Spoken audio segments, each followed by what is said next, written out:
news of the brutal killing of Professor Joseph Weider. What's this about? Blunt object to the head. We'll be boring the electrodes in the memory centers and the temporal and parietal lobes. You sick, Roy? I'm doing a clinical trial. I forget a lot of stuff. My doctor says I gotta keep my mind active. Joseph Weider's murder doesn't make sense. Tell me how it really went down. I ain't no killer. Make it right, or I'm dead. You may not have memory, but you do have quite the imagination.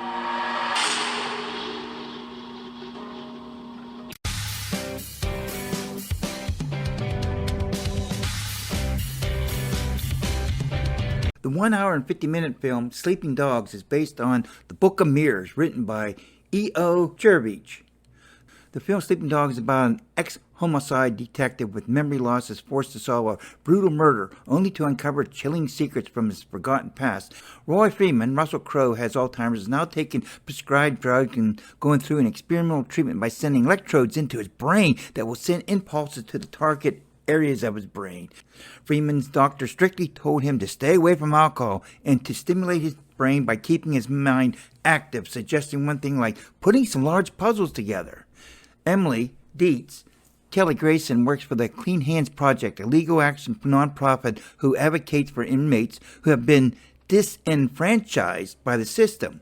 Ms. Dietz called Freeman about one of his old cases, the case about Isaac Samuel Pacharo Mazembe, who was convicted in Dr. Weider's Martin Joe Cash's murder at Waterford College 10 years ago and is about to die by receiving a lethal injection next month. Mr. Samuel requested to speak with detectives who had interrogated him, and Miss Dietz has not been able to locate Freeman's former partner, Flanagan, Jimmy Remis. So she asked Freeman if he could go see Mr. Samuel in prison before he was put to death.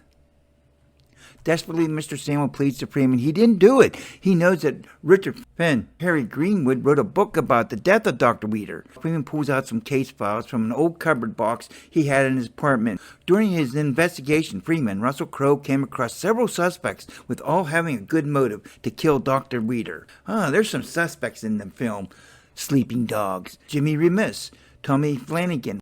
Tommy's signature was on all the case files dealing with Mr. Samuel. Jimmy could have killed Dr. Weider because the dear old doctor was having sex with his wife, or maybe he was covering for someone in his family. Isaac Samuel, the prisoner who maybe actually did the murder and will do anything to escape the lethal injection. Richard Finn, Harry Greenwood, started to write a book about the murder of Dr. Joseph Weider. Richard was truly possessed and in love with Laura Baines, Karen Gillan. But as the time went on, Richard found out she was working long hours on a research paper with Dr. Weider, which eventually Richard became paranoid and deluded and a real loner. Laura Baines, she's a piece of work.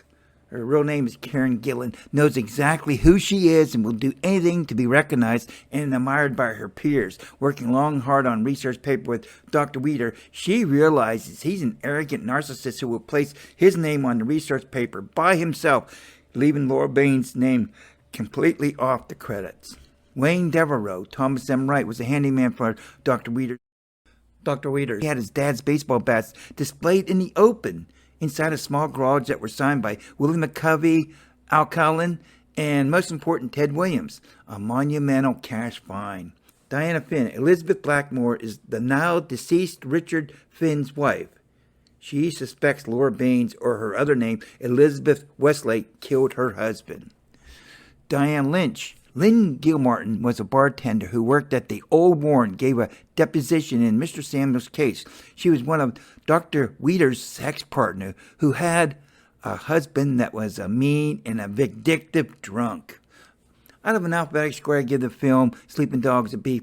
The drama of the film captivated me. The action scenes were subtle but drove home the narrative. This was a great whodunit, and all the pieces of the jigsaw puzzle finally came together at the end. It depends on who you really believe at the end of the film, with all the ringlets of turns inside a pretzel bag, and at the end of the film, and dumping the saltine twist onto the table, what do you think happened?